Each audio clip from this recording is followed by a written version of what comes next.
Hi ನಮಸ್ತೆ, welcome to my channel. ಇವತ್ತು ನಾನು ಎಳೆಯ ಬಿದಿರು ಅಥವಾ ಕಣಿಲೆಯನ್ನು ಯಾವ ರೀತಿ ಕಟ್ ಮಾಡುವುದು ಮತ್ತು ಅದನ್ನು ಯಾವ ರೀತಿ ಕುದಿಸಿ ಉಪಯೋಗಿಸುವುದು, ತಿಂಗಳುಗಳ ಕಾಲ ಸ್ಟೋರ್ ಮಾಡೋದು ಹೇಗೆ ಅಂತ ಇವತ್ತಿನ ವಿಡಿಯೋದಲ್ಲಿ ತೋರಿಸಿಕೊಡುತ್ತೇನೆ. ಇದು ಎಳೆಯ ಕಣಿಲೆ ಅಥವಾ ಎಳೆಯ ಬಿದಿರು ಅಂತ ಹೇಳ್ತೇವೆ ನಾವು. ಇದು ನಮ್ಮ ಮನೆಯಲ್ಲಿ ಹಳದಿ ಬಣ್ಣದ ಬಿದಿರಿರುವುದು. ನಾನು ಅದರ ಎಳೆಯದಾದ ಬಿದಿರನ್ನು ತಗೊಂಡದ್ದು. ಇಷ್ಟು ಸಣ್ಣ ಬಿದಿರನ್ನು ನಾವು ಪದಾರ್ಥಕ್ಕೆ ಉಪಯೋಗಿಸುವುದು. ಇದು ಬೆಳೆದ ಹಾಗೆ ನಮಗೆ ಯೂಸ್ ಮಾಡಲಿಕ್ಕೆ ಆಗೋದಿಲ್ಲ. ಈಗ ಇಷ್ಟು ದೊಡ್ಡ ಬಿದಿರಿನಲ್ಲಿಯೂ ನಮಗೆ ಸಿಗುವುದು ಸ್ವಲ್ಪವೇ ಸಿಗುವುದು. ಇದರಲ್ಲಿ ಸ್ವಲ್ಪ ಕೂದಲಿನ ಹಾಗೆ ಕೈಗೆ ಚುಚ್ಚುವಂಥದ್ದು ಇರ್ತದೆ. ಅದೆಲ್ಲ ಜಾಗ್ರತೆಯಲ್ಲಿ ನಾವು ಕಟ್ ಮಾಡಬೇಕಾಗ್ತದೆ. ಹೀಗಿರುವ ಪೀಸಿನಲ್ಲಿ ನಮಗೆ ಇಡೀ ಉಪಯೋಗಕ್ಕೆ ಬರುವುದಿಲ್ಲ. ನಮ್ಮ ಚೂರಿ ಅಥವಾ ನಮ್ಮ ಕತ್ತಿಯಿಂದ ಎಷ್ಟು ಕಟ್ ಮಾಡಲಿಕ್ಕೆ ಆಗ್ತದೋ ಅಷ್ಟನ್ನು ಮಾತ್ರ ನಾವು ಕಟ್ ಮಾಡಿ ಉಪಯೋಗಿಸುವಂಥದ್ದು. ಅದಕ್ಕಿಂತ ಆಚೆದೆಲ್ಲ ಗಟ್ಟಿಯಾಗಿ ಬೆಳೆದಂತಹ ಭಾಗ ಅಂತ ಲೆಕ್ಕ. ಇದು 4-5 ಗಂಟೆ ಅಷ್ಟೇ ಇರುವುದಷ್ಟೇ. ಇನ್ನು ಬೆಳೆದ್ರೂ ಏನು ಸಿಗುವುದಿಲ್ಲ. ಇಷ್ಟಿಷ್ಟು ಸಣ್ಣ ಇದರಿಂದ ನಾವು ಮಾಡುವಂಥದ್ದು. ಇದರಲ್ಲಿ ಈಗ ಈ ತುಂಡಿನಲ್ಲಿ ಅರ್ಧವನ್ನು ಉಪಯೋಗಿಸಲಿಕ್ಕೆ ಆಗ್ತದೆ. ಸ್ವಲ್ಪ ಬಿಳಿಯ ಬಣ್ಣ ಇರ್ತದೆ. ಆ ಬಣ್ಣ ಬರುವಲ್ಲಿವರೆಗೆ. ಈಗ ಇದರಲ್ಲಿ ನನಗೆ ಇಷ್ಟು ಕಟ್ ಮಾಡಿ ಅರ್ಧ ಸಿಕ್ಕಿತಷ್ಟೇ. ಇನ್ನು ಉಳಿದ ಅರ್ಧವನ್ನು ನಾವು ಉಪಯೋಗಿಸಲಿಕ್ಕೆ ಇಲ್ಲ. ಈಗ ಹೀಗೆ ಚೂರಿಯನ್ನು ಹಾಕುವಾಗ ಕಟ್ ಆಗಬೇಕು, ಅಷ್ಟು ಮಾತ್ರ ನಾವು ಉಪಯೋಗಿಸುವಂಥದ್ದು. ಇದನ್ನು ಹೀಗೆ ತೆಳುವಾಗಿ ತುಂಡು ತುಂಡುಗಳನ್ನಾಗಿ ಮಾಡಿ ಕಟ್ ಮಾಡುವಂಥದ್ದು. ಆಮೇಲೆ ಚಿಕ್ಕ ಚಿಕ್ಕ ತುಂಡುಗಳನ್ನು ಹಾಗೆ ಮಾಡಿ ನಾವು ಕಟ್ ಮಾಡಿದ ನಂತರ ನೀರಲ್ಲಿ ಹಾಕಬೇಕಿದನ್ನು ಕಟ್ ಮಾಡಿದ ಕೂಡಲೇ. ಯಾಕೆಂತ ಹೇಳಿದರೆ ಎಳೆಯ ಕಣಿಲೆಯಲ್ಲಿ ವಿಷದ ಅಂಶ ಇರ್ತದೆ ಅಂತ ಹೇಳ್ತಾರೆ. ಅದಕ್ಕೆ ಬೇಕಾಗಿ ನಾವು ಇದನ್ನು ಕಟ್ ಮಾಡಿದ ಕೂಡಲೇ ಹೀಗೆ ಒಂದು ಪಾತ್ರೆಗೆ ನೀರು ಹಾಕಿ ಅದರಲ್ಲಿ ಎಲ್ಲವನ್ನು ಕಟ್ ಮಾಡಿ ತೆಗೆದುಕೊಳ್ಳಬೇಕು. ಇದನ್ನು ಈ ರೀತಿಯಾಗಿ ಚೂರಿಯಲ್ಲಿ ಅಥವಾ ಹೀಗೆ ಮೆಟ್ಟು ಕತ್ತಿ ಅಂತ ಬರ್ತದಲ್ಲ, ಕತ್ತಿ ದೊಡ್ಡ ಕುಳಿತುಕೊಳ್ಳುವಂತಹ ಕತ್ತಿ, ಅದರಲ್ಲಿ ಕುಳಿತು ಕೂಡ ಹೀಗೆ ಕೊಚ್ಚಿ ನಂತರ ಕಟ್ ಮಾಡಿ ಕೂಡ ತೆಗಿಲಿಕ್ಕಾಗ್ತದೆ. ಅದು ಕೂಡ ಹಳೆಯ ಕಾಲದವರೆಲ್ಲ ಆ ರೀತಿ ಮಾಡ್ತಾಯಿದ್ರು. ನನಗೆ ಆ ರೀತಿ ಅಭ್ಯಾಸ ಇಲ್ಲ. ನಾನು ಹೀಗೆ ಚೂರಿಯಲ್ಲಿ ಕಟ್ ಮಾಡಿ ತೆಗೆಯುವಂಥದ್ದು. ಹೀಗೆ ನಮಗೆ ಎಷ್ಟು ಕಟ್ ಮಾಡಲಿಕ್ಕಾಗ್ತೋ ಅಷ್ಟು ಸಣ್ಣಕ್ಕೆ ಕಟ್ ಮಾಡಿ ಪದಾರ್ಥಕ್ಕೆ ಉಪಯೋಗಿಸುವಂಥದ್ದು. ಇದರಲ್ಲಿ ಸಾಂಬಾರು, ಪಲ್ಯ, ಆಮೇಲೆ ಗಸಿ ಎಲ್ಲ ತುಂಬ ರುಚಿಯಾಗಿ ಆಗುವಂತಹ ಒಂದು ತರಕಾರಿ ಅಂತ ಹೇಳ್ಬೋದು. ಕೆಲವರಿಗೆ ಇಷ್ಟ ಆಗುವುದಿಲ್ಲ, ನಮಗೆಲ್ಲ ತುಂಬ ಇಷ್ಟ. ಈಗ ಇದರ ಅರ್ಧವನ್ನು ಪುನಃ ಕಟ್ ಮಾಡಿ ಈಗ ನೆಕ್ಸ್ಟ್ ಪೀಸಿಗೆ ಹೋಗಬೇಕು. ನೆಕ್ಸ್ಟ್ ಪೀಸಿನ ಹೀಗೆ ಕಟ್ ಮಾಡಿ ಅದರ ಹೊರಗಿನ ಚೋಲಿಯನ್ನು ತೆಗಿಬೇಕು, ಸಿಪ್ಪೆಯನ್ನು ನಾವು ತೆಗಿಬೇಕು. ತೆಗೆದ ನಂತರ ಆಗ ಕಟ್ ಮಾಡಿದ ರೀತಿಯಲ್ಲಿ ಕಟ್ ಮಾಡಿ ನಾವು ಪುನಃ ಉಪಯೋಗಿಸುವಂಥದ್ದು. ಅದು ಹೊರಗಿನ ಸಿಪ್ಪೆ. ನಂತರ ಈ ರೀತಿಯಾಗಿ ಹೀಗೆ ಕಟ್ ಮಾಡೋದು. ಹೀಗೆ ದೊಡ್ಡಕ್ಕೆ ಕಟ್ ಮಾಡಿದರೆ ನಾವು ಉಪ್ಪಿನಕಾಯಿ ಮಾಡಲಿಕ್ಕೆ ಉಪಯೋಗಿಸಲಿಕ್ಕೆ ಒಳ್ಳೆಯದಾಗ್ತದೆ. ಇಲ್ಲಿ ನಾನೀಗ ದೊಡ್ಡ ರೀತಿ ಪೀಸ್ ತಗೊಂಡಿದ್ದೇನೆ. ಅದೆಲ್ಲ ನನಗೆ ಉಪ್ಪಿನಕಾಯಿ ಮಾಡಲಿಕ್ಕೆ ಬೇಕು ಅಂತ.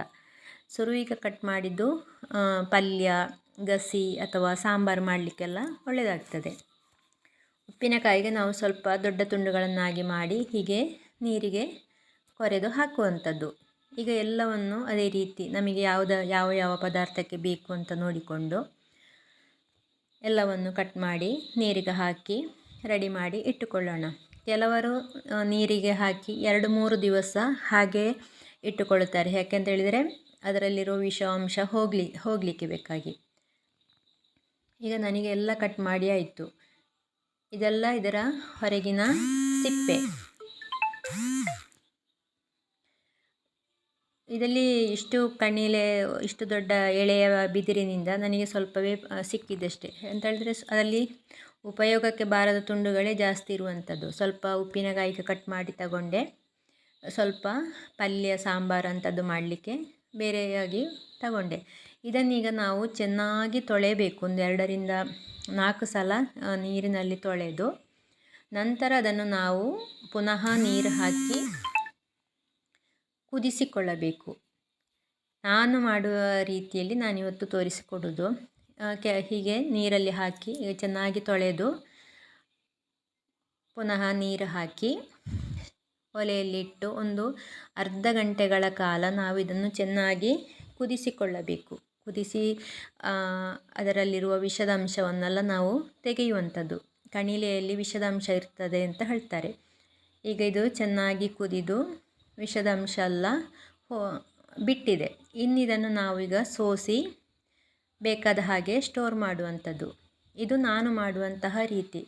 ನಾವು ಸುಮಾರು ವರ್ಷದಿಂದ ಇದೇ ರೀತಿ ಮಾಡಿ ಫ್ರಿಜ್ಜಿನಲ್ಲಿ ಇಟ್ಟರೆ ನಮಗೆ 1 ವರ್ಷದವರೆಗೂ ಏನಾಗದೆ ಉಪಯೋಗಿಸಲಿಕ್ಕೆ ಆಗ್ತದೆ.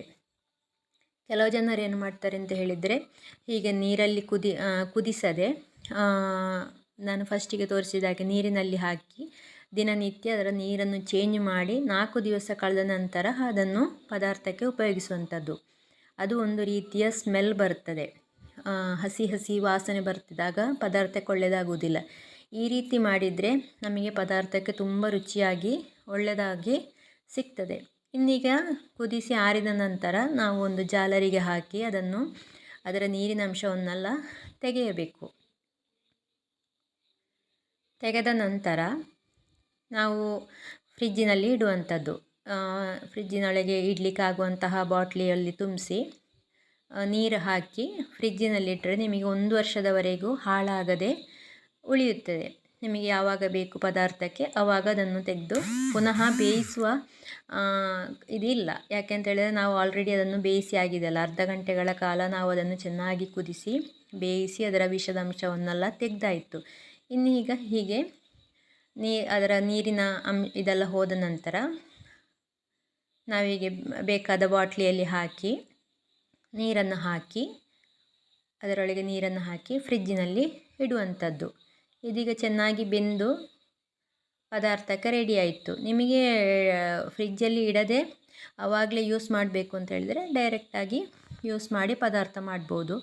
ನಾನೀಗ ಫ್ರಿಜ್ಜಿನಲ್ಲಿಟ್ಟು 1-2 ದಿವಸಗಳ ನಂತರ ಇದನ್ನು ಪದಾರ್ಥ ಮಾಡ್ತೇನೆ. ಆದ ಕಾರಣ ಹೊರಗೆ ಇಟ್ಟರೆ ಇದು ಸ್ಮೆಲ್ ಬರ್ತದೆ. ನಮಗೆ ಯಾವುದೇ ಸ್ಮೆಲ್ ಬರದೇ ಇರಲಿಕ್ಕೆ ಬೇಕಾಗಿ ಈ ರೀತಿಯಾಗಿ ಮಾಡುವಂಥದ್ದು. ಇದು ಏನೂ ಆಗುವುದಿಲ್ಲ. ಖಂಡಿತ ಒಮ್ಮೆ ಮನೆಯಲ್ಲಿ ಈ ರೀತಿ ಮಾಡಿ ನೋಡಿ. ಕಣಿಲೆ ಸಿಗುವುದು ಅಪರೂಪ. ಈಗ ಕಾಡು ಇಲ್ಲ, ಮತ್ತು ಹಳ್ಳಿಯಲ್ಲಿ ಕೂಡ ಬಿದಿರೆಲ್ಲ ಎಲ್ಲರೂ ಕಡಿದು ಕಣಿಲೆ ಸಿಗುವುದೇ ಇಲ್ಲ.